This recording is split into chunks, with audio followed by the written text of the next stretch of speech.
गजपति कुलपति अशोक राजगोपालन द्वारा। गजपति कुलपति एक वड्डा हाथी सी। गजपति कुलपति एक दयालु हाथी सी। एक रात वर्खा हुई अते गजपति कुलपति भिज गया। गजपति कुलपति नूं ठंड लग गई। छोटे नक्कां नूं छोटा जुकाम हुंदा है, वड्डे नक्कां नूं वड्डा जुकाम हुंदा है। गजपति कुलपति दा नक वड्डा सी अते ओह वड्डे जुकाम दा शिकार हो गया।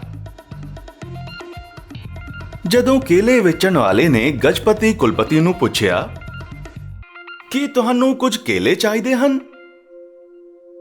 गजपति कुलपति ने अपना मूंह खोलिया अते कहा, "ओछू।" केले बेचण वाले दे हथों केले उड़ गए। पचाक ओह डाकिए दे सिर उपर डिग पए। डाकिया एक गऊ उपर डिग पिया। बड़म बड़म बड़म।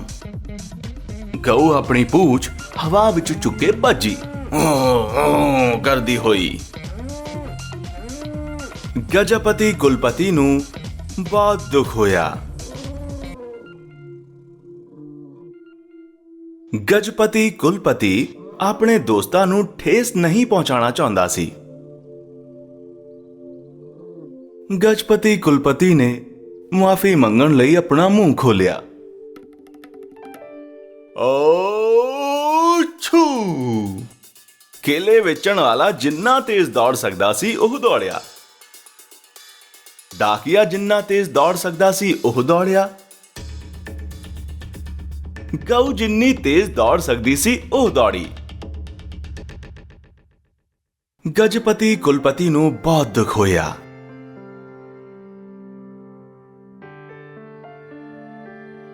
गजपति कुलपति अपने दोस्तां नूं दुखी नहीं करना चाहुंदा सी। इस लई गजपति कुलपति मंदिर दी कंध ओले छुप गया। ओह सारा दिन उत्थे ही रहा। पिंड दा हर आदमी हुण गजपति कुलपति नूं ठंड लगण बारे जाणदा सी। गजपति कुलपति नूं ठंड लग गई है। केले वेचण वाले ने दोधी नूं कहा, गजपति कुलपति नूं ठंड लग गई है। दोधी ने दर्जी नूं कहा, गजपति कुलपति नूं ठंड लग गई है। दर्जी ने फुੱਲ वेचण वाले नूं कहा, गजपति कुलपति नूं ठंड लग गई है। फुੱਲ वेचण वाले ने डाकिए नूं कहा,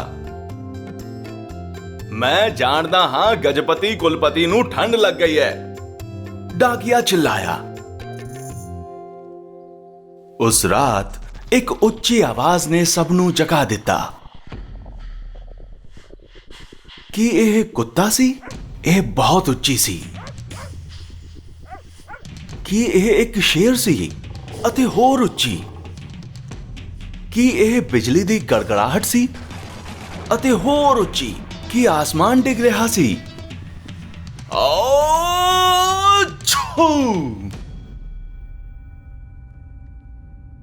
जिस किसी ने भी सुनी, यह एक बहुत वड्डी छिक सी।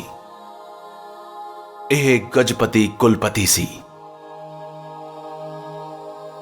सारियां ने अपना सिर हिलाया अते फिर सौ गए।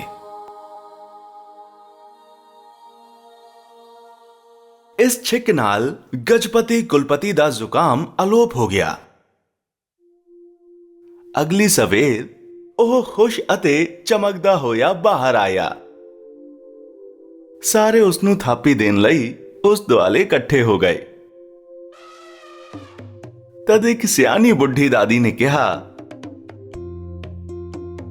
ਚਲੋ ਉਸ ਲਈ ਇੱਕ ਘਰ ਬਣਾਈਏ ਤਾਂ ਜੋ ਉਹ ਦੁਬਾਰਾ ਮੀਂਹ ਵਿੱਚ ਨਾ ਭਿੱਜੇ।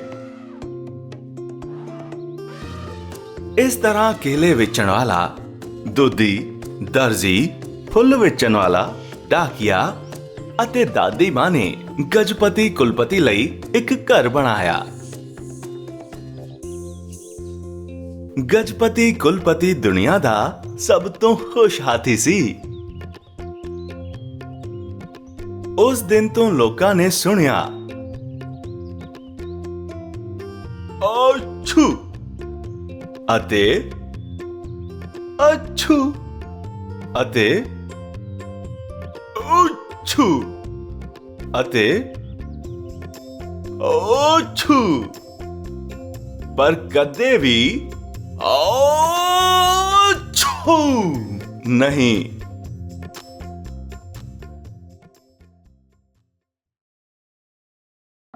ਸੁਣੋ, ਇਸ ਵੀਡੀਓ ਨੂੰ ਪਸੰਦ ਅਤੇ ਸਾਂਝੀ ਕਰਨਾ ਨਾ ਭੁੱਲੋ। ਕਿਰਪਾ ਕਰਕੇ ਹੇਠਾਂ ਆਪਣੀ ਟਿੱਪਣੀ ਕਰੋ।